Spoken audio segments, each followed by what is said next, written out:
Okay, it is 6:30. Today is November 20th, 2024, and this is the Board of Directors' regular meeting, Trophy Club Municipal Utility District Number 1. We do have a quorum, everybody is here, and we'll go to citizens' comments. This is an opportunity for citizens to address the board on any matter, whether or not it is posted on the agenda. The board is not permitted to take action on or discuss any comments made to the board at this time concerning an item not listed on the agenda.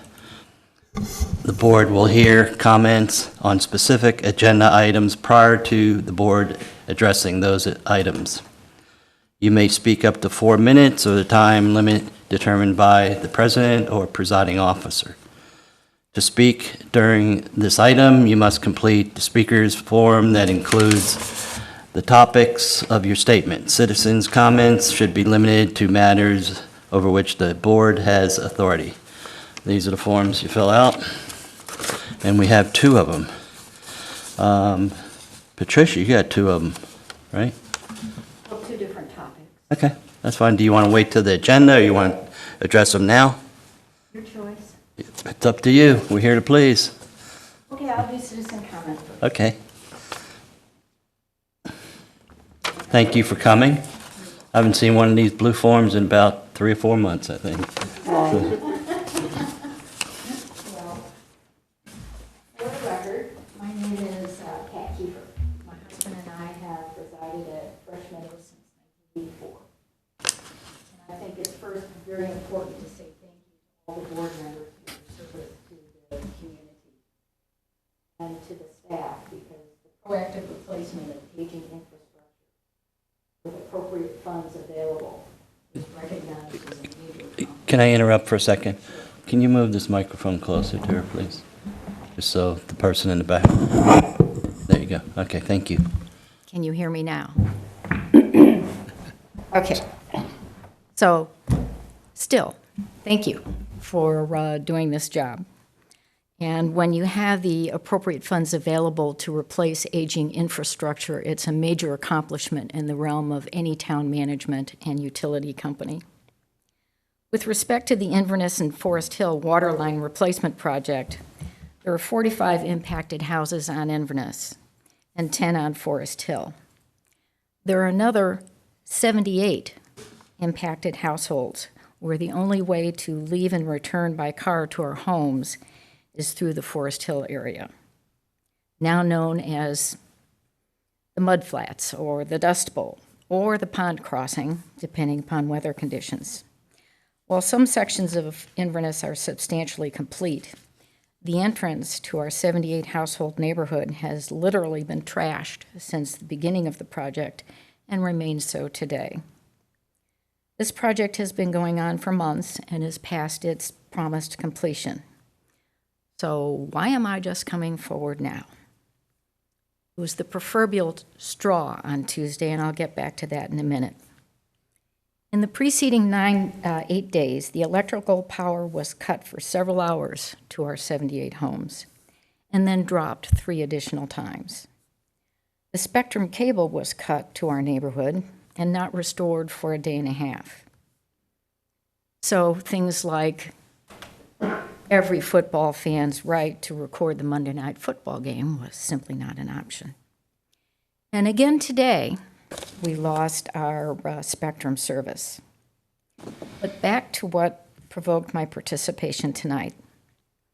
It's bad enough to choke on the dust of each passing vehicle when walking on Forest Hill, and to jump out of the street for each of those vehicles because there are other vehicles parked on that road, and there's only 1 lane to get by. But I speak up when a construction worker was urinating at the entrance to our neighborhood. I don't know why he couldn't walk the 50 steps to the porta potty, but he didn't, and he was suitably embarrassed as I turned the corner and saw him in profile. So,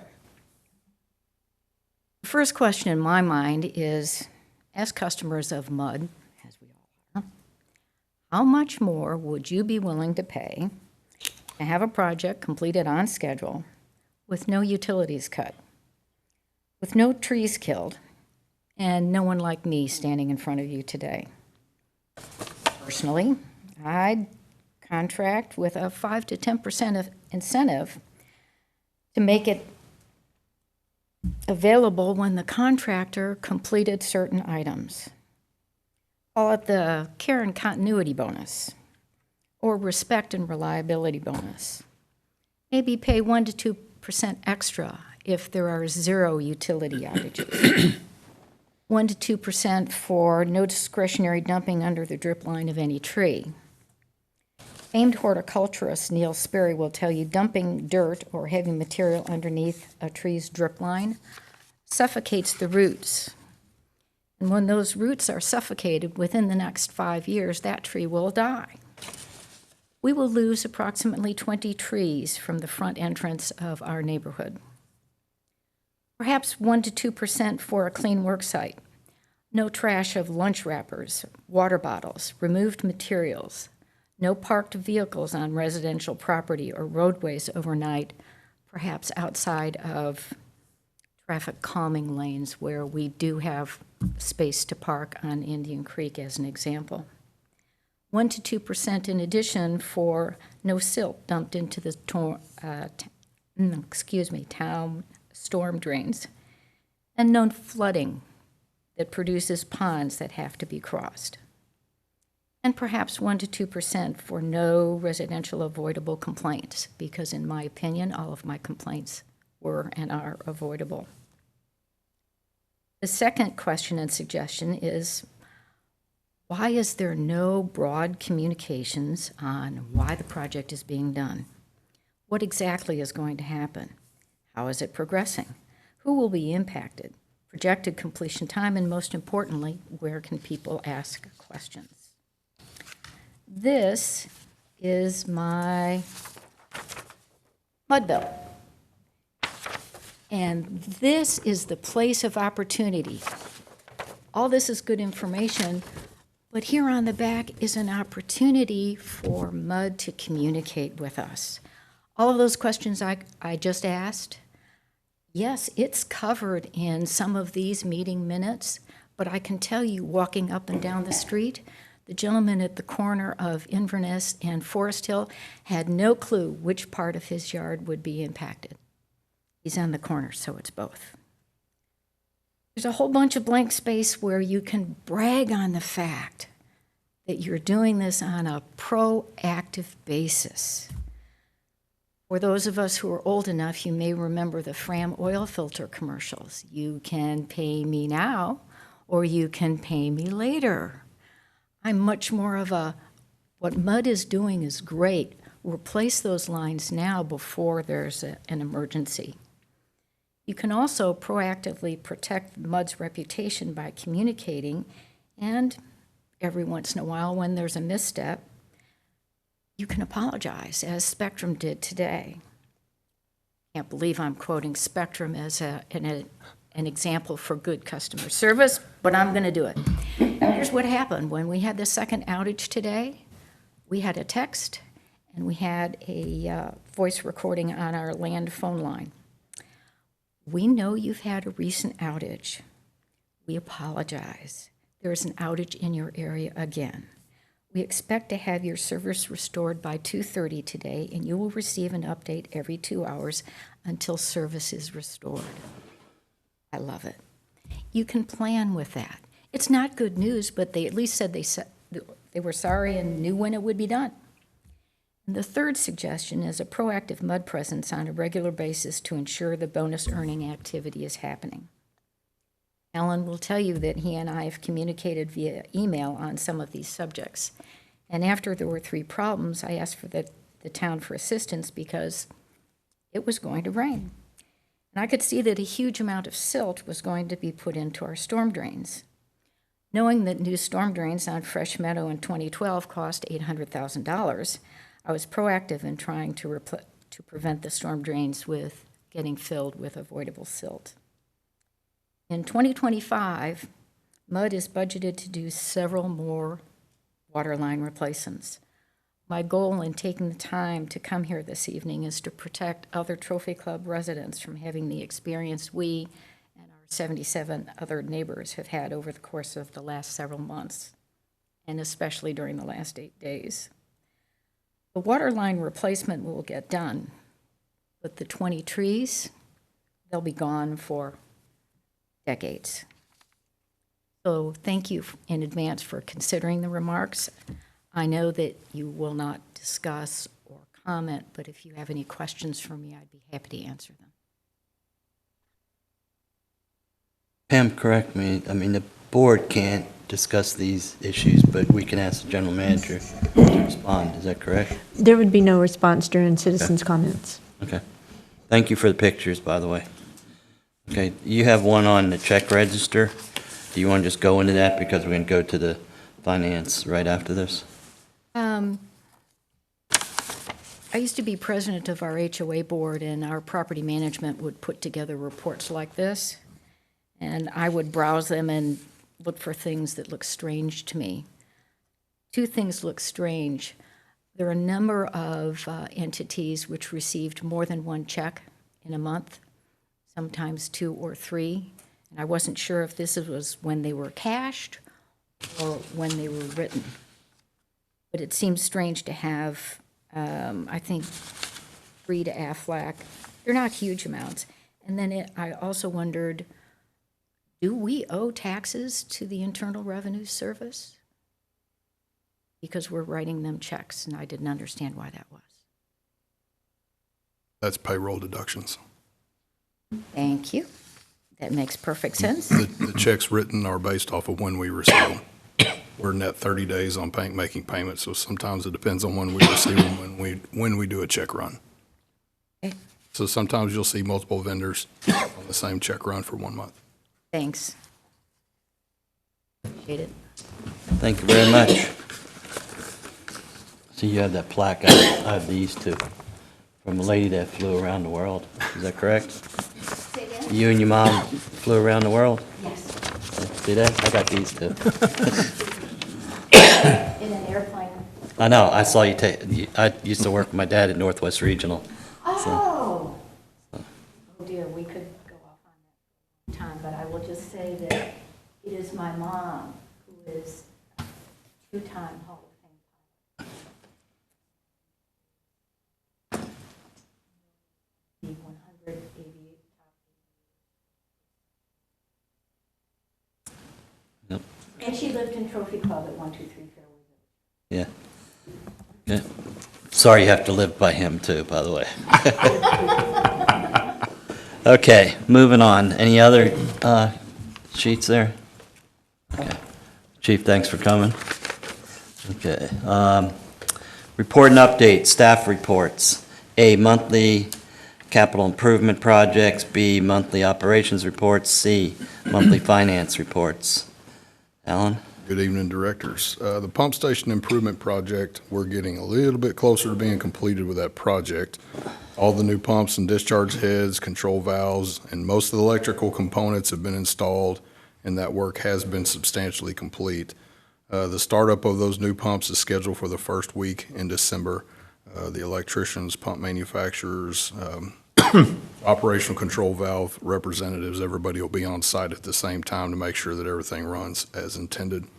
Alan, when that occurs, we're completely through with that project. Once we get done with the startup, that's the intent, is to be final complete and be working on minor punch list items, correct. So a lot of our delays on this have been due to those pumps, some of the issues we ran into. But if all things go as intended, the majority of the work inside will be done, and we'll be ready to get those in operation first week in December. The FY 2024 water line project, Ms. Kiefer spoke about, that the pipeline replacement on Inverness is substantially complete, and roughly half of those connections have already been connected to that new water line, and the other half are probably going to be pressure tested this next week. Forest Hill Drive is, as of today, is about 70% complete. The contractor, she mentioned on the corner, was working on boring across Indian Creek, and they were pulling that material back today. So we expect that they should be pretty much completed with the installation of the water main on Forest Hill by the end of the week. And we plan to have the majority of the testing, backfill, and cleanup done prior to Thanksgiving. That's what we've instructed them. You said 70%. Is this a typo? No, sir. At the time that we made this report, it was roughly 20%. Yes, sir.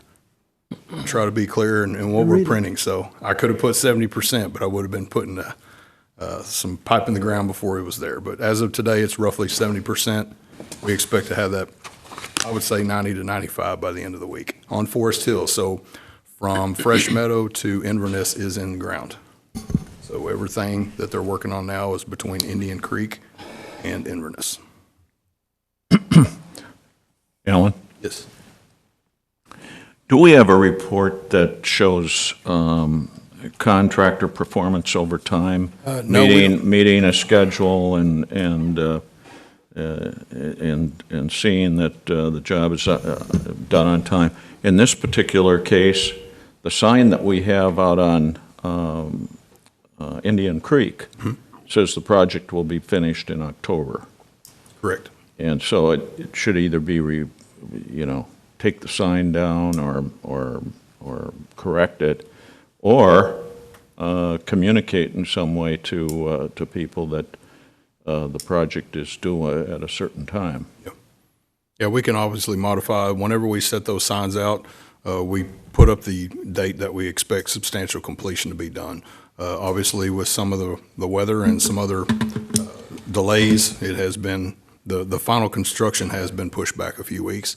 But like I say, they plan on being pretty much wrapped up by the end of next week. They'll have to come in and finish putting in sod and some other information. But that's more internal. There's not really we know what the project schedule is. It's based off of footage, and I assure you that Mike and I are having conversations with a contractor to push them as hard as we can.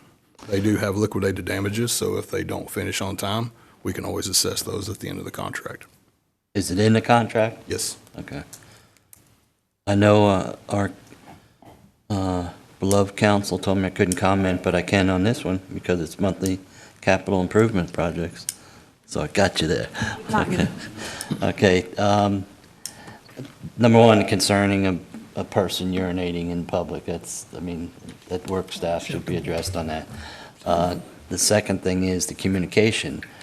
Prior to these capital projects, and I know I've asked the question, we communicate with the residents that are going to be impacted. Is that true? That's correct. Okay, so all the residents in the Fresh Meadow area down that road? No, Fresh Meadow wasn't, but we did send out social media posts and provided that to the town to share as well. Okay, because that's their only way out Correct. and stuff, so, okay. And, as far as putting things on the mud bill, if you took a survey, most of the people don't even open the mud bill, they pay online automatically, so that's bad. And then our website has very little visibility. We post things on the website, but it doesn't hurt to send it out so they can read it if they want to or not. So I agree with that part there. And then all the dirt and the silt, don't they put things over those storm drains? Correct. Okay. And we've been working with the town to make sure that that's satisfactory also. Okay, Bill?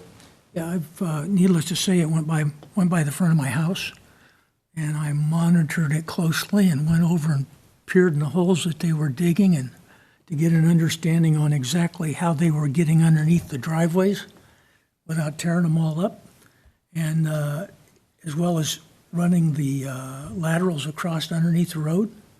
It was a very interesting process, and I know the fellow on the corner of Forest Hill and Inverness. That was a beautiful set of landscaping with the huge boulders he had there, with the name, with the address on it and all that type stuff, and the flowers. When you put it over a T, it's, it was like they just, clean out a large section. They took care, put the boulders on pallets, moved them away and all that type stuff. But to tell you, they dug, well, they had to. They dug some real holes out there to do it, to get the 8-inch T in there. And I've been pretty impressed with what they've done. They do have a street sweeper. They do use the street sweeper, but they take their dirt out, dig the yard. They're walking down the front of somebody's yard. They dig down in the yard, set that dirt out in the street. And then they work the bobcat when it comes time to fill it back up, bobcat up to put it back in the hole. Well, yeah, well, they also have to bring in, what, it goes around the pipe, it's like gravel. Cushion sand. Cushion sand. So you put in the pipe in the ground, you dug one out, you're gonna put the other one back in, but you gotta put in this cushion sand to go around it, to protect the pipe over time. And so all the cushion sand you add, that means you're not gonna put the dirt back, because two things can't occupy the same space. So then they have to take the dirt away, so every so often they come by with the truck and they fill up the truck with dirt. But you're right, they have been stacking dirt down there along the golf course, and that area in the golf course, they must have had an agreement to go in there and do that, to set it up as a construction site area, because, with the pipes and all that stuff laid down there, there's a term for that, but, I don't know, job site work area or something, but.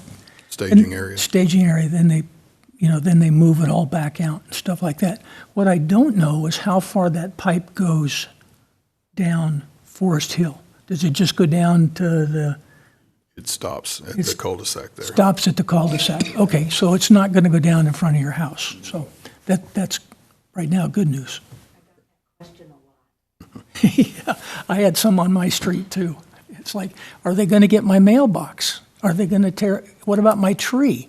Well, they stayed back from a lot of stuff and did some long boring underneath.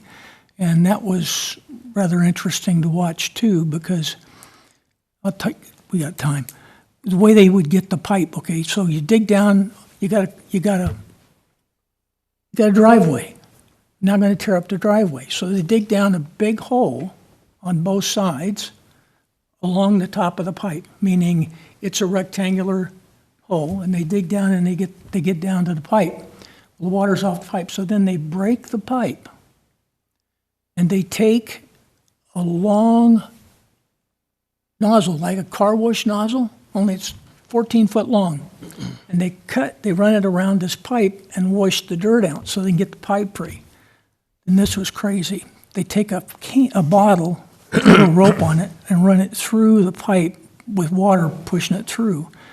Get it through the other side, and then they tie this log chain on it. Big log chain. 2 of them, actually. And I told the guy when they were doing it, I said, you know what? You wouldn't be there trying to connect these 2 log chains, making sure they didn't come loose if you only had one. I said, but on the other hand, if you had one rather than 2, you'd never be able to get out of the pickup because it was that big and that heavy. So they pull that through there, and then they just start working with the backhoe to pull that section of the pipe out. Once they get it out, then they insert the other pipe. It is a very labor-intensive, impressive operation that they have going on when you get out there and really see what they're doing. Sure. Sure. Since we walk these streets every day, yes, I am a street walker, we saw all of this going on, and not only were the homes impacted on Forest Hill, but Fresh Meadow Court, number 1 and number 4, had those kinds of holes dug in their yards. Julia had no clue that this was coming. Oh. No clue whatsoever. 101 Fresh Meadow has deep trenches through their yard. So while folks may have been apprised on Inverness and Forest Hill, folks on Fresh Meadow, Didn't get to work. that cul-de-sac of Fresh Meadow Court that goes down to Fairway Village Drive flooded twice, and those folks are going, what's up? And the rest of my neighborhood, as we walk by, are going, is that coming towards us? And all I could say was, I don't see it in the capital improvement budget for this year or next year. That's what I mean by communication. Yeah, the lines were in the capital to replace the water line. And let me address that as well. I was actually going to wait till next month, but understanding the desire to improve our communications, I've actually hired a person in that's supposed to start on December 2nd. She's a very tenured and experienced individual, over 20-plus years of communications and marketing throughout, I believe it's the city of Euless and Southlake. So she's got a very good resume, and she's going to come in here, and we're going to start with part-time and see if that'll help us out. But these are the exact types of comments and conversations that we've had to help ourselves improve. We've already got the pieces in place. We just need to make sure that we have that built. So that's part of what we're working on, and I hope to have her in here on the 2nd. One suggestion, I mean, you need to use technology, that's available with these signs. You put a sign out, I think my name needs to be bigger, but that's just me. But His fur. it's upside down in a picture, so. But anyway, you could put a QR code or something on there. Someone would go by, scan the code, and it has all the information on what's going on. Again, I'm going to wait until next month, but I plan on having this individual come in, and I'll show you all some of her capabilities, and I think y'all will be extremely pleased. Yeah. Sounds good. I'm Where's good. she coming from? Most recently, Euless. Okay. Mr. Chairman, If I can comment to the back of the mud bill, we've been talking for several months now about what can we do to communicate better. And this is kind of, where, this wasn't just an overnight thing. We've been working on this now for several months. And by the way, I like the idea of putting something on the back of the bill. Okay, go ahead. Already mailing it to me. Lottery numbers. well, I've driven through that area probably 100 times during the project, and I agree with everything that Pat brought up. I think when she was talking about protecting our reputation, it didn't necessarily have to be on the back of our bill. We've got an outstanding town newsletter, and they're very willing to cooperate with us and put mud business, including projects like this, in the Friday newsletter. It gets 5,000 hits. It's a no-brainer as far as I'm concerned. The other thing about Forest Hill right now, if you go over there, you will find an 18-wheel sized vehicle parked along Forest Hill, and almost directly across from it is a metal silt screen over a drain. And we had a flood when the rain was heavy, and a resident stopped and walked into the deep water and bent those metal screens up into the air so that the flooding could be resolved. That one lane is narrower than you think because that metal screen is still sticking up in the air, and it's a safety problem. If a car swerves over there, it's going to hit it. But in addition, since we had the rain, it's been bent up in the air, and it's not serving the purpose of being a silt screen if we get another rain. So that one lane is narrower than you think, and it is a safety hazard as far as I'm concerned. And because it's not operational at this point, silt is free to run down into the storm drains. Thank you. Anybody else have anything? Who bent it up? A resident, we had flooding. It was a good foot and a half deep, and it's, I've been out of town, Ben, when that happened, so I wasn't here. Let me just Yeah. inquire where we are on the agenda. Are we still on monthly capital improvement projects, or are we on Reports operations? and updates. Yeah. Okay. we're hitchhiking on it. Anybody have anything else? The Doug? only- The only comment what I would make is I have seen this project in the newsletter, so it was out there. Doug? You have anything? Well, this project's not unusual. We do this every year, and it creates a mess. There's no other way about it. It is a mess, and we just need to do the best we can to keep it as clean as possible and notify all the residents involved continuously with updates. But Okay. yeah, just Ben, you have anything else? No, I don't. Jim? Bill? Okay, moving on. Consent agenda. All matters listed as consent agenda are considered to be routine by the Board of Directors and will be enacted by one motion. There will not be a separate discussion of these items. If discussion is desired, that item will be removed from the consent agenda and will be considered separately. Agenda number 2, consider an act to approve the consent agenda. A, October 16th, 2024 regular meeting minutes. Does anyone have any changes to the minutes? Bill? Okay, Lori, you didn't make any changes? No. Okay, I'll entertain a motion. A motion to approve the consent agenda A, October 16th, 2024, regular meeting minutes. I have a motion by Secretary Treasurer Harper, and did you make a second? A second by Director Thomas. Any discussion? I see none. All in favor? Show of hands. Unanimous. Okay, moving on. We're in the regular session. Agenda 3, consider an act regarding approval of employee health and ancillary benefits for the calendar year beginning January 1st, 2025, and ending December 31st, 2025, and authorize the general manager to execute the necessary documents to implement board action. Nice to see you again. Good evening. Nice to see you as well, directors. If you'll recall, last time we discussed employee benefits, we had feedback and guidance for preference to stay with Blue Cross Blue Shield, but some additional comparisons. And so what you'll see here on the first page is a look.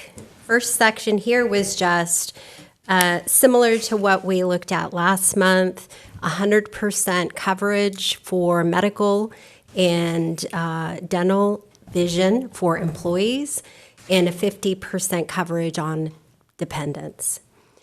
The second section, you'll see we also had some feedback to look at a comparison if we match the town. And so the second section takes a look at 100% coverage for employees, but moving to 80% for dependents here as well. The difference in the 50% to 80% in medical, and then moving to 100% for dependents in dental, vision, in those two areas, as well as an increase in life insurance from $100,000 to $200,000. With those 5 areas, there is a total increase cost of $45,317 It's annual. annual. Mhm. As we look at the next section, this is just a look really at the current plan compared to the renewal in pricing. Under the current employee coverage as well as dependent care coverage for this section. The next section does also take a look at a percentage of district cost for dependent care coverage. So just a comparison, again, from 50% to increase to 80% here as well for the medical. So just another layer breaking down really the cost on an individual or a family basis. As we look at life insurance, the cost is very similar, and actually there wasn't very much of a change, but moving to a $200,000 from a $100,000 maximum or coverage here as well. And so this is just an additional breakdown of the cost. The ancillary benefit renewal is similar here from what we saw before. So this should look familiar as well. All of the ancillary areas. And then the last page, what you'll see on page 5 are comparisons. So we did go and update and verify these coverages with these municipal districts, as well as we also took a look at water districts in our area. And so many of them offer similar benefits. However, many of them do not publish their employee benefits or their rates outside of the organization overall. So the best comparisons really that we have are the ones that you'll see listed here in our area.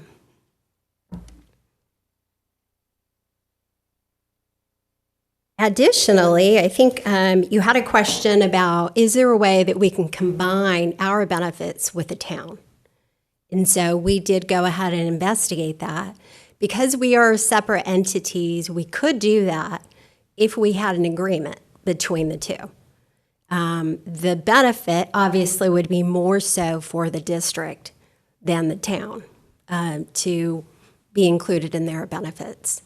So it is something perhaps that we could explore, but given the short window that we have this year, for benefits in 2025, it did not make sense, to go ahead and explore that with our short time period. But it could be something that we explore for next year. Sam, would that be like a typical contract between us and the town? It would be a contractual arrangement. Yes, sir.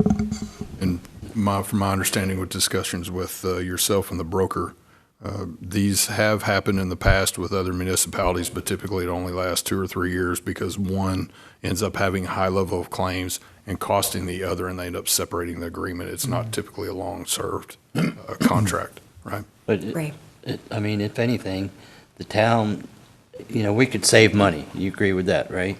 We probably And could. the situation is, okay, you weigh, if the town had, we only have, 13, 14 people, right? 14? Correct. Right, and going to be 15 part-time? Okay, so we only have 14 or 15 people. The chances of our rates affecting the town is very minute. It's the town increasing ours, so we need to, maybe put some numbers out. Okay, how much are we saving to risk the town making our rates go higher? Will it go higher than we pay now? I don't know. But I remember talking about, looking at combining things, and we're trying to, work as one. Obviously, we're two different entities, but still, if we can save some money doing something, obviously the residents and the district customers benefit from it. So I'm pretty sure, I remember talking about, trying to work things out where we can combine some things to save money. But as you said, it always comes this time of year. It's like, oh, well, we don't have a lot of time to, talk about it. How much time do you need? Or how much time would it take to put together a study, what the savings would be? We have to have buy-in, and my last conversation with the town managers, they weren't interested at this time because they would not see any benefit from it. No, they probably won't. Correct. But You have still, to have a two-way agreement, plus, if I'm not mistaken, they handle their benefits in September of each year, where we're on the calendar year. well, I'll go on record, that's not the way to think, because our customers are residents of the Understood. town. I understood. I had a conversation with about it, find out if they'd be open to it, so that's where I was at. That's not a good way to think. We saved the town, 80-something thousand by letting them do the annex, which it benefits the residents as all. So that's 80,000 out of my pocket. We'll ask them, we'll talk about it again. Okay. Yeah. Yeah. Mr. Chairman, I've got Yes. a follow-up to last month's meeting. Sure. The agenda item stated that you were comparing with other towns around us, and I see those listed here. And the agenda item also stated that you had compared with utility districts. And I made the point that we didn't see that. I don't see it right now. But there are 81 special districts. In the past, we've been told that we don't compare because we're a special district and, we're bigger than a utility district or a town's utility department. But there are a lot of special districts in the state of Texas. And I don't see that comparison here. I thought we had an agreement that you were going to go ahead and do that. So we did go ahead and review specifically the water districts in our area. And we did find 6 who did share the benefits as well as how much they covered for employees as well as for dependent. They did not, however, share their rates. So it's, some information, but not a whole lot. There were some districts that didn't, had similar benefits, but didn't publish anything outside of kind of what the benefits were. And another handful in the DFW area who didn't have anything available outside of the organization. Were these special utility districts? I can share with you the ones that we were able to find information on were Trinity River Authority, Colorado River, Municipal River District, Guadalupe, Blanco River Authority, West Central Texas Municipal Water, San Antonio River Authority, and Dallas Water Utilities. That's a lot. So you're saying that they didn't share all the information? Did they share, like you have on Roanoke, South Lake, the percentage employees, percent dependent? Do you have that information? Right. We do have percentage for medical, dental, and vision for those either water districts or river authorities. I think that's what Ben was looking for, wasn't it? I mean, you rattled off, 8 or 9 of them? I mean, it would have been nice to see that comparison too in these numbers. Because I think you specifically asked for that information. I did, and I think we should be able to see that. I think, in this several months ago when we first took a look at comparisons, we were looking at individual jobs and the range of pay for those jobs, and I think that was useful information. As we move forward, I'd like to see the general manager's total compensation plan included in these comparisons. I think there's still work to be done here, Mr. Chairman, and I'll move to table this until the next meeting. Well, we need to get a decision because we're in the same situation. The comparators and the comparators and the data that were provided is the same as when we went through the benefits analysis. We're using the same cities and locations in this region because this is what our job descriptions compare to. And so when we're looking at our benefits, it's no different than the town of Trophy Club. We use the same comparators from organizations to basis our information to provide you. Also, some of the other districts I think that you saw were Upper Trinity Regional Water District, Benbrook Water Authority.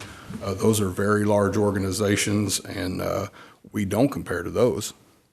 Yeah. We don't compare to them on salary, and we don't compare to them on benefits, but again, we're using the same basis of information used for the comp and class study, and we also utilize the same as the town of Trophy Club because a lot of our functions on a daily basis are similar to a normal municipality. So that's why this is here. You're saying that the Trinity River has higher salaries than our people? My understanding, yes. I'd like to see that. But It was provided the other, during the compensation and classification, it's all on the private side, shown within that study data that was provided to you. Correct me if I'm wrong, Mr. Chairman, but I moved to table. Is there discussion allowed?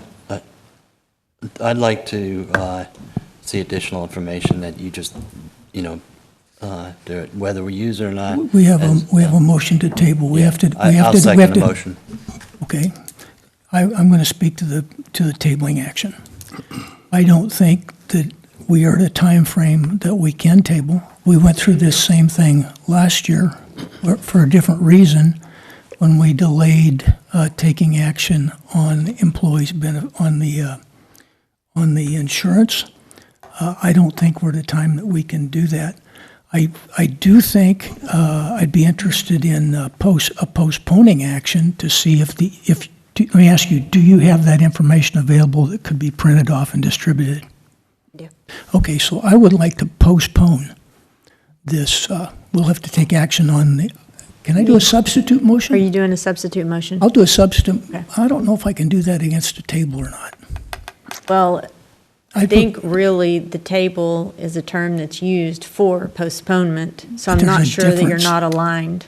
There is a difference. There is a difference. So I would be in favor of postponing this till later in the meeting to get the rest of the information. I'm not interested in tabling. Wait, Okay.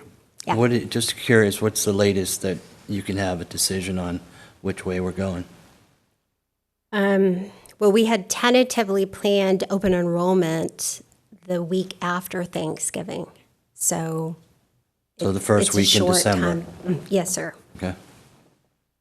So we could probably call a special meeting or something to give us that information before, I mean, I don't want to go to the next meeting. That's, I'm not in favor of that. Well, if she But- has the information that she's gathered, we can see if she can get that printed Yeah, off see what and hand kinda- it to you and see if that I answers mean, your question. in this time, and I'll be frank, Alan, and I mean, I have no problem. I brought this up in May. I said, okay, benefits, we won't have the information till October. Well, if there's a tight window between October and the November meeting, we need to do something different, because we need to get information so everyone feels comfortable about voting for this. So, I understand January 1st is a new period, but we need, and it's not your fault, believe me, you give us good information, but we need to get the information, all of the information, and I know, the Vice President asked about what you just have that you read. It sounds like that's what he was asking for last meeting. And it seems like, it's like, oh, you have to vote on this, and I'm not that person. I like to be educated on something before I vote on it. So we have a table, we have a second. You want to postpone it, not until the next meeting, obviously. I want to do it now. Yeah, you want to do it now? Okay, I want to do it after we feel comfortable. We can get the information later and decide, okay, this is the information that satisfies the Vice President, Secretary, mine, Director Thomas and Rose, and we possibly could do it. If not, I suggest that we do a special meeting prior to, maybe the first week in December or something after Thanksgiving. But we'll go, I think, there's a motion, we have to vote on it. yeah. And we'll see, okay. So, So the substitute motion, was there a second? No, I don't know that I can do a substitute motion against a table. Okay. That's my okay, confusion. so I don't think you can. we have a motion to table it right now. Vice President Brewster made the motion, I second it. We'll vote on that. Everybody understand what we're voting on? Okay, all in favor of tabling it? Okay, we got Secretary Treasurer Harper, Vice President Brewster, myself, and Director Thomas, all opposed. Kevin, I do want to make a comment. I Okay. voted to table it under the Okay. premise that you will call a special Okay, meeting. hold it. Okay, we have a opposed Director Rose. Okay, so it passes, and we can come back later, correct me if I'm wrong, and change it if we have enough information. Yes, you would. So you've laid it on the table. Now you need a motion to take it off of the table, and then you can consider it. Yes, sir. So we have to we already did the motion to table it, so we have to take a That's- motion to, People say motion to table. What they really mean is postpone to a date certain is what they usually mean. So if But we when you table it, we're just getting into the weeds of the parliamentary procedure, Okay. the details. But when you lay it on the table, then the body has to take it back off of the table. So you just need a motion to take it. okay, back. so when we get information, we can take it off the table. Yes. And could. look at the information. That can be later on, or do we Could, need? Okay. We'll continue on. Is that okay? So we wouldn't print it? Okay, thank you. Everybody understand what just went down? Yes, no? Doug? Okay. to you. Okay. Moving on is number 4. Consider an act to approve purchase of a skid steer loader from Bobcat of North Texas.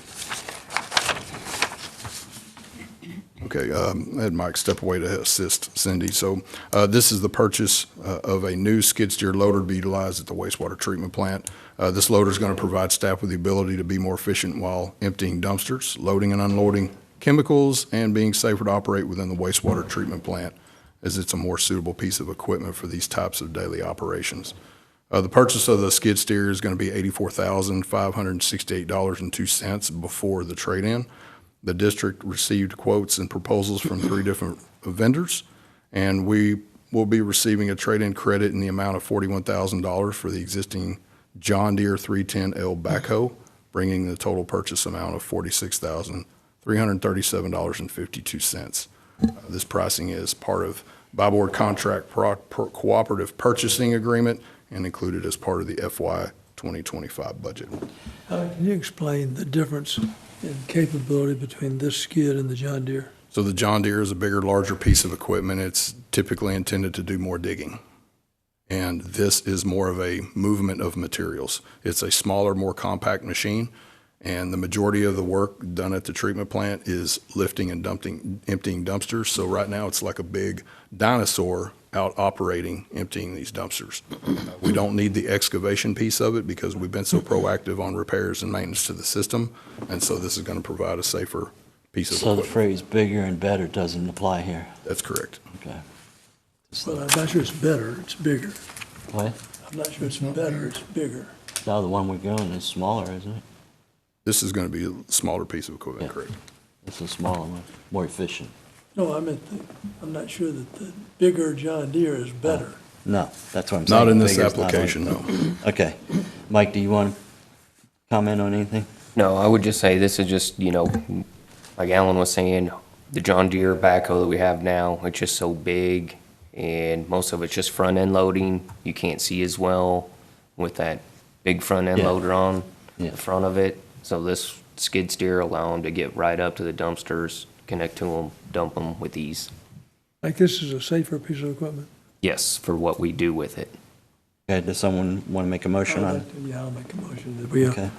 we approve the purchase of a skid steel loader from Bobcat of North Texas with the stipulation that they will take and refund not to exceed $84,568.02, and with the stipulation that they will provide $41,000 in rebate for the 2017 John Deere 31011. What? You done? Okay. You didn't say the 46,000. Well, I assume you can see the Okay. math. Okay, that's fine. Okay, do I have a second? Did you second it? I'll second. Okay, second. Okay, a motion by Director Thomas, a second by Secretary Treasurer Harper. Do I have any further discussion? I'd like to ask a question. Why did we buy the John Deere backhoe in the first place? And what was the justification for it?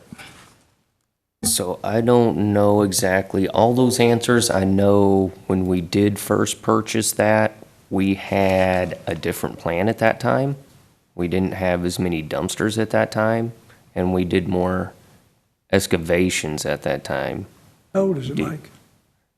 to 2017.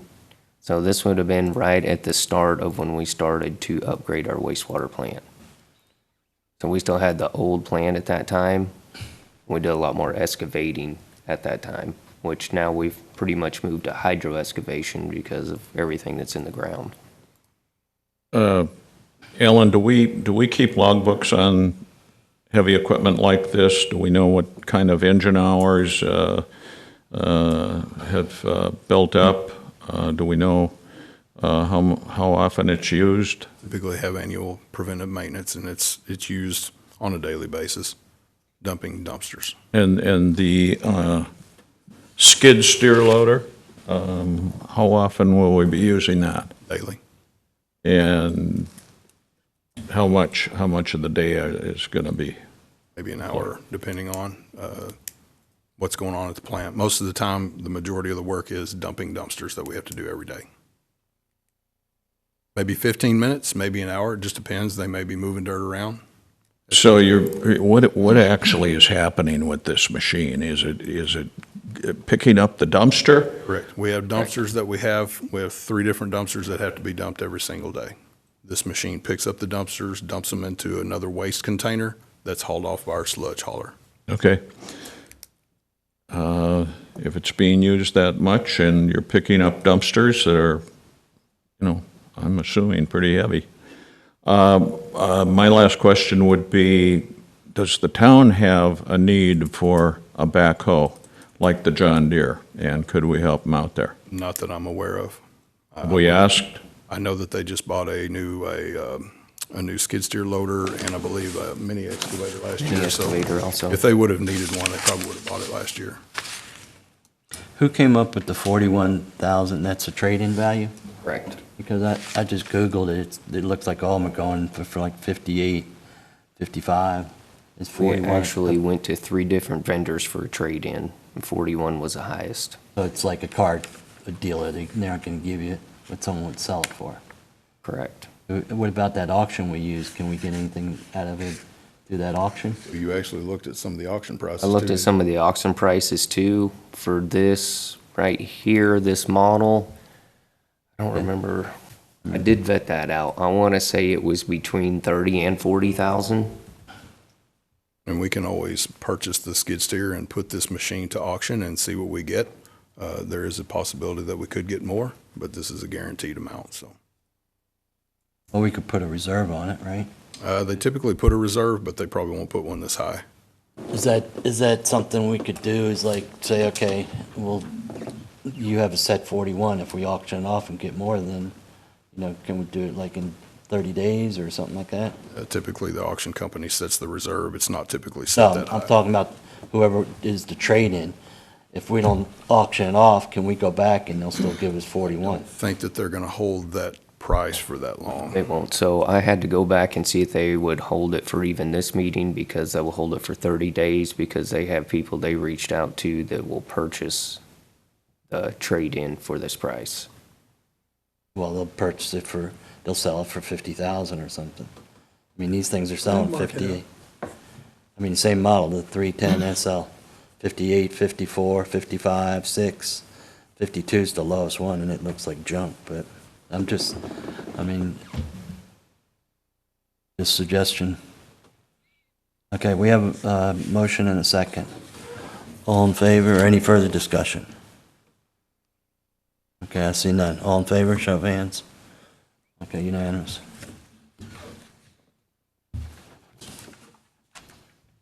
Okay, moving on. We are on number 5.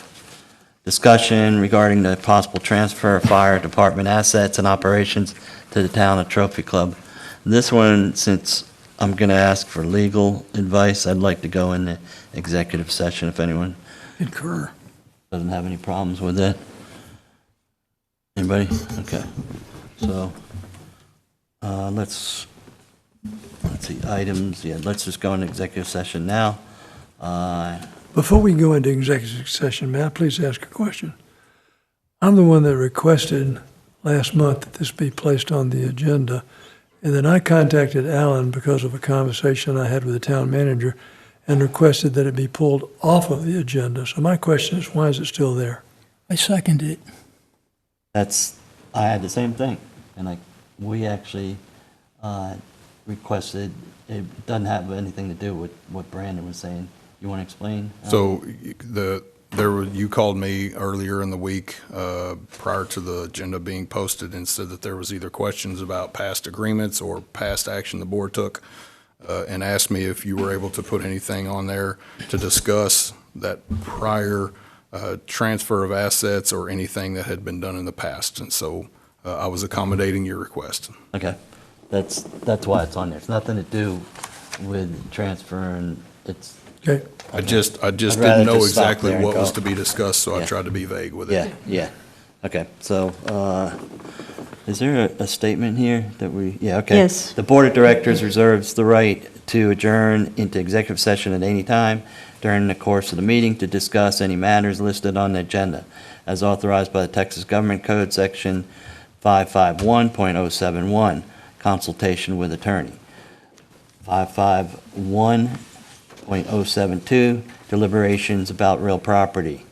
551.073, deliberation about gifts and donations. 551.074, personal matters. 551.076, deliberations about security and/or 418.183, homeland security. This is different from what's usually on here, isn't it? I'm not aware that it's different, but you're asking for 551071, consultation with attorney for legal advice. I just read the Yes, whole sir. thing, but Oh, that's good. okay. Okay, it is 7:31, and we'll go into executive session. That's for Agenda 5. You ready? Everybody ready? Okay, it is, I'll just call it 8:30. We're back in session, and I guess we say there's no action on the agenda for the record. Is that right, Pam? Yes. Okay. No action on 5. You want to just go back, and we need to vote to bring item I move to remove 4, or item, no, 3. I move to remove item 3 from the table. Good job. To bring it back to the table. Yep. Yeah. To take you it off said the table. remove it. Remove it from the remove it table. from Remove the it from table. the table. Okay, I have a motion by Director Rose to bring agenda item number 3 back. Do I have a second? I'll second it. Okay, Jim Thomas seconds it. Okay, all in favor, show of hands, to bring back agenda 3, it's unanimous, okay? Item 3 is back on the table, and that pertained to consider an act regarding approval of employee health and ancillary, I can't say that word, benefits for the calendar year beginning January 1st, 2025, and ending December 31st, 2025, and authorize the general manager to execute the necessary documents to implement the board action. Oh, you're back again. Nice to see you. It's been a long time. It has. So I think you should have the handout. It still has comparison to the municipalities in the area, but also does have comparisons to a few water districts that we're able to find. There are 6, I believe, included. There were others that we also did investigate that are in the area. However, rates or benefits were not published in all of those. So should give you a little bit more information to compare. The biggest thing that stands out, as I mentioned a few minutes ago, is that they're not taking care of dependents of families. It's 0. They pay 100%, which we already pay, and it's 0%. And then, let's see, district, and, yeah, that's, I can't believe they Only have, one of them is not huh? 0. It's 70%. Yeah, I'm saying only one is I'm- not a 0, yeah, all the rest are I'm 0. just saying that, majority of them, Colorado River is 70%. And then, life insurance is a little bit different too. It's pretty close, but it goes all over. One of them is, let's see, 1.5 up to 500, minimum 75, and 2 times is the moving average. So, Most of the districts do not cover the dependents for dental, vision. Some do for medical. So you'll see Trinity River and Dallas Water, Colorado do.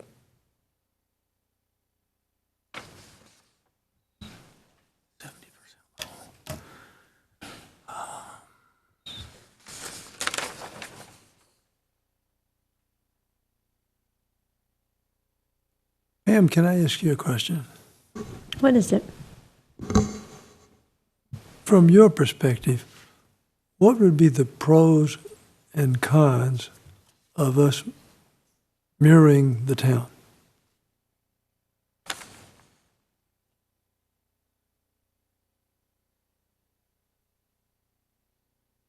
That's more money. With the 100%? I mean, town has got a set of numbers they have in place. What are the pros and cons of us matching that set of numbers? Yeah, just cost, Pardon? cost. Yeah, I was going to Well, say. that's the con. What's the pro? Benefits to the employees. Yeah, the dependents would benefit. Yeah, it's a benefit to the Because we employees. already, both entities do. Only 100 because we are lower than the town in some areas. Well, whether you compare yourself to the town or to no one. I mean, if you compare yourself to no one, the fact is, if you provide better benefits, then you're benefiting your employees. I mean, No matter how you go about rationalizing it or justifying the action, the ultimate result is an employee better off with or without insurance? Obviously with. Okay, so the decision then is, do you want to undertake the financial expense of increasing the employee's benefits? The employee meaning the family unit, not necessarily the direct employee, but the family unit as a unit. That's the benefit. My question is, when you look at the cost, where are we at with now, because we passed a budget with a plan, and we didn't pass a budget with an intent to change the benefit levels.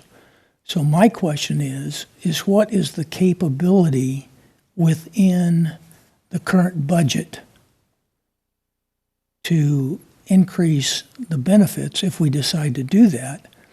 And if we don't have it in the budget in the insurance arena, then do you want to take the extra step to go someplace else and see if the funding's available? And those questions go to finance and the general manager. So obviously, we would have to go back and reevaluate the budget and look at what these changes might look like overall. More than likely, we will end up with a surplus at the end of the year on revenues. However, we'll likely bring back a budget modification in March, and so we can always amend this portion of the budget at that time as well. Well, only if we give you a set of numbers to go against. Right now, you don't have any direction. That's correct. The request tonight is either we stay exactly like we are and what we have budgeted, or you all requested the additional considerations, and if you all want to make any of those changes, please let us know what that might be. So as I look at it, increased vision-dependent coverage from 50% to 100% costs us $648. That's, in my mind, a no-brainer. Increase the life insurance coverage from $100,000 to $200,000, $624. That's a no-brainer. Per employee, right, Bill? No, that's total cost. That's our total cost. The total $124? $624 is what it costs us to increase our life insurance on all of our employees from $100,000 to $200,000 max. $624. That's a couple trips to Sonic nowadays.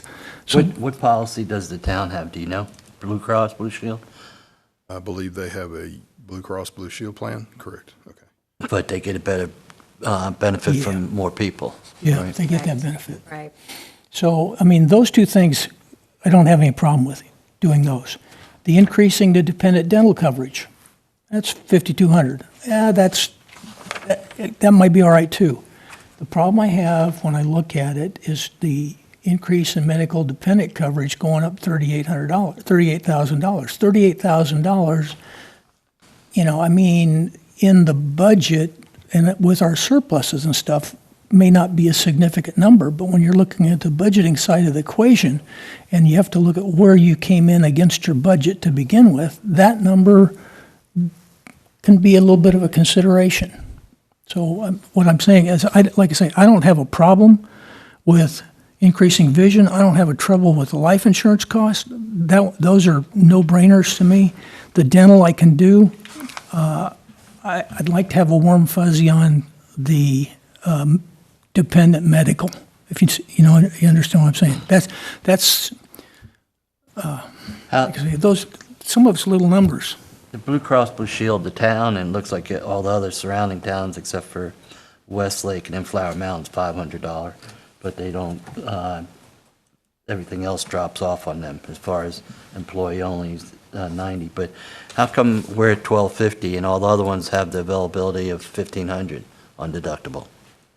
It's the Blue Cross plan, Blue Shield. plans offered to the district, where there are very limited plans that were offered because of You don't our, have one that's $1,500 or anything? Or not that matches current coverages. what's the no. next one up, 2,000? Because a few years back, we were a lot higher, and then we bought down to, for like 30-something thousand to lower It was deductible. about a 3,000 deductible, and then the decision was made to make the base the Yeah. 1,500. And then I think it went down to 1,250 last year, and now it's going back up to Yeah, 1,350. it went down because we got a better rate, actually. But It this says- went from this says 15 to 1,250. So yeah. the next lowest plan is with the middle plan that we currently offer. It's got a $3,000 deductible. But you said it going up to 1,350, this is 1,250. On the bottom page reflects as of October 24. Bottom. The of- district has a bottom of page on the handout given to you in the I got it, yeah. that we reviewed earlier, Page page 5. 5. Current of October 24, we have a deductible of 1,250. Okay, you're talking about the one that you emailed us. Emailed, yes, Yeah, that's when you said correct. handout, I was looking at Correct. this. one. Yeah, I email. apologize for saying Okay, it so wrong.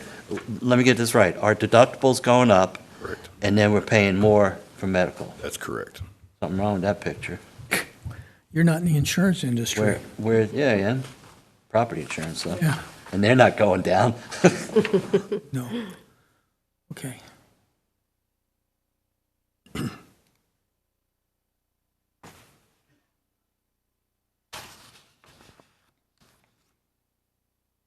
Well, what do you want to do? You want to digest it? Because No. I'm like you. I I mean, wanna the make it- dental, the vision, they're not really, I haven't I'll looked at make a exact- motion. I don't Dental, remember what- vision, life insurance, I'll make a motion. I haven't got it written out, but I'll make it. I move that we stay with our current take? Blue You guys Cross wanna Blue Shield and digest some of the MetLife information, do coverages some research? with the exception of, I'd like to do a special meeting. is making a motion. Sorry, go ahead. My apologies. I move that we continue our Blue Cross Blue Shield and MetLife coverages, and with the exception of we increase the dental dependent coverage from 50% to 100%. We increase the vision dependent coverage from 50% to 100%. And we increase the life insurance employee coverage from $100,000 to $200,000. If I get a second, I'll talk I about it. second it. I'll second that, too. I'm going to take Okay, we have this, a motion by Director Rose and a second on Director Thomas. okay, so basically what this Doug? motion does is it continues the current coverages for the employees, and we move the dependent dental coverage, the vision dependent coverage, and the life insurance coverage up to where, I think where the town's at. I don't think the cost on these is significant enough that, to make it not a plausible factor to do at this point, especially for the vision and the life insurance. I mean, that's a total of $1,200. The increase in dependent dental coverage from 50% to 100% is a little bit larger number, 5260, call it. But I think those are well within our capability to fund. That'd be my discussion. And what are you looking in dollars? Do you know that? Say what? What's the dollar impact to the? 5259 plus 648 plus 624.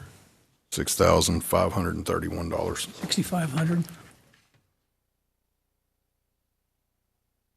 Am I allowed to ask a question? Yeah. I The don't budget's know. currently set with a $16,000 surplus too, so that I don't would- know if you have your calculator available, but from a curiosity standpoint, if we were to do the medical to 80% instead of 100%, what would that number be? This only goes to 80%. The medical is current, the pricing right here on, The dependent is currently at 50. right. So No, that's matching your it to the 100%. town this is would to be 80. Oh, 80%. whoa, wait a minute. Medical's to 80. And I missed, okay, never mind, I missed that. That's the 38,000? That's a 38,000. sorry. 38,000 gets you to 80. Forgive me. But the general manager made a comment about funding here that was, go ahead. So when we went through the budget process, when the original change was made on the percentage for salary increases, the budget was actually approved with a $16,000 surplus. So right now, as it sits, the budget has a $16,000 surplus that would technically cover some of these expenses. Yeah. Well, it would take a big cut toward the 45, but it'd still be, so the 16,000 will easily cover the motion as it currently sits. Okay, let's vote on the motion at hand. What I understand from it is medical would stay the same. Yep. The dental, vision, and life would basically go up to what the town has, right? 200,000 on the life, is that what you said, Bill? 100% on dependent, on the vision and dental, is that correct? Right. Okay, so and you're gonna keep medical the same, 50% and 100% Yeah, at the the cost? dependent- Yep, the What was dependent the- stays the same on medical. What was the average cost increase on the medical? The medical, just the premiums is about 17% increase. 17%. And then they lose $100 deposit or deductible, right? Right, Or out of pocket, I should say. right. Yeah. And it doesn't change after the first when when did you say that the 1350 goes into play? It'll be on the first of the year. 1st of January. Yeah. So is that in the number you just said, Is, 17%? right. And what's 17% of what we pay now? 38,000? Is that what you came up with, Bill? No, that was not mine. That 17% wasn't a calculation against the 38. What's the 38% increase that in medical, or 17%? 38,000 is take 50% to 80%. Yeah, but what's the 289,000. increase, 17% of what we're paying now, is what you're saying it would be January 1st? Yeah, last year to this, to next year. Right, so Basic- what's that dollar amount? Oh, what's 17%? Did we budget at 17% increase, Alan? Let's see if we can find that number for you. We budgeted a bunch. No, he's saying 16,000 surplus. That's off the 1250. That, and no, off the no, old- that money that he's talking about, the 16,000, was we had originally budgeted in a 5% cost of living raise, which you all killed.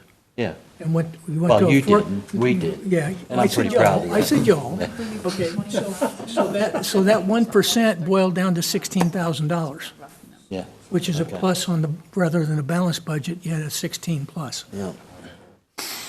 So it's already, $40,000. So 40,000 is just the medical. 17%, Then correct. you're talking 16,000 or whatever, no, what was the vision, dental? 6,500. 6,500. Okay, so $46,000.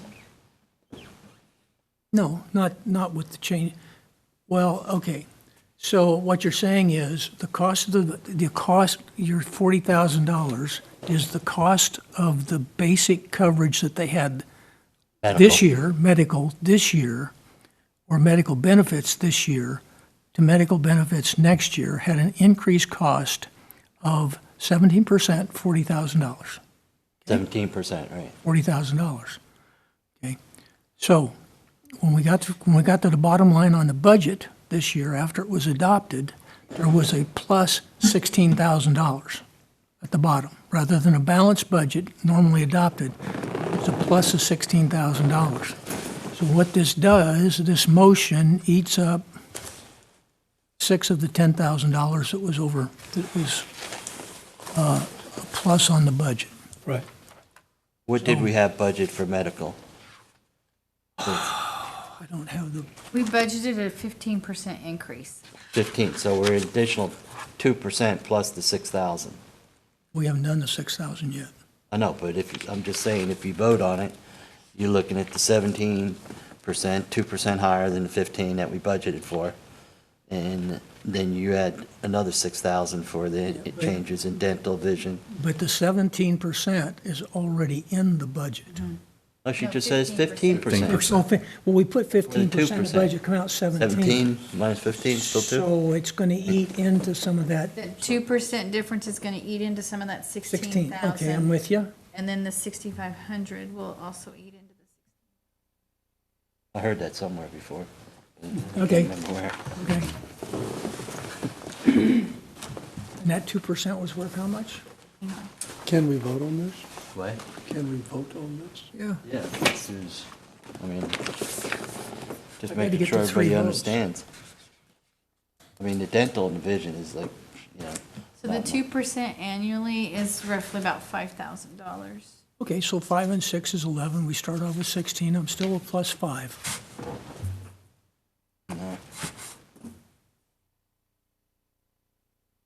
I'm done discussing. Okay. Any further discussion? Okay, we're gonna vote on this, and just to make sure everything's clear, 17% on medical, 6,000 something on, going to 100% on the dental, 100% on the vision, and up to 200, right, on the Right. life insurance. Matching the town. For, what? Matching the town. Yeah, 200,000, yeah. Okay, everybody know what they're voting for? Okay, all in favor, show of hands. You got Secretary Treasurer Harper, you got Vice President, myself, and Jim Thomas, and Director Rose, unanimous. Okay? So the net change in the budget would be about 11,000, is that what I'm hearing? Okay, good. Thank God. Okay. Moving on, if I find my agenda again.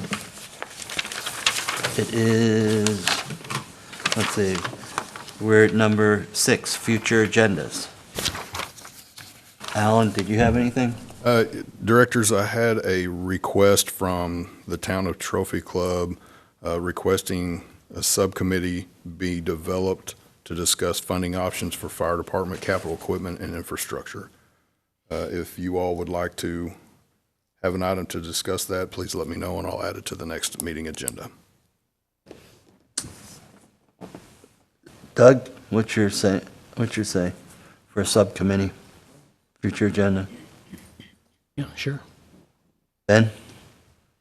I'm for working with the town as much as we can to help people understand what the challenges are and what the Okay. opportunities are. Jim? I would kind of ditto what Ben just said. Ditto. Bill? You're against it, I know you are. No, you know. Okay, put it on the Hey, agenda. Talking is talking, Yeah. okay? Yeah, talking's cheap. Talking's always good, right? Okay, anything Good way to else? say it. Nothing else, okay. Thank you. No other agendas? No one has anything? Okay. Next one, 7, next regular meeting is December 18th, 2024 at 6:30. Everybody on board with that, or people have problems going out of town, or? Pam, you're okay? Yep. I think it's supposed to snow that day. I don't know. So, okay. That'd be nice. Not for you driving. That's all true. that. Okay, we're gonna adjourn. It is 8:52.